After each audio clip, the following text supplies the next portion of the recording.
Hey there, in this tutorial, I'll show you step by step on how to create a new channel group on Slack to organize your workspace more efficiently in 2026. Make sure you follow the instructions till the end. To create a new channel group on Slack, you can just simply go to channels and click the plus sign button.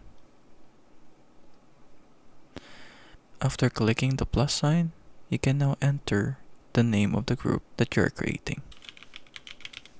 After inputting the name of the group, just click next. If you want an admin channel, I suggest to use the private one.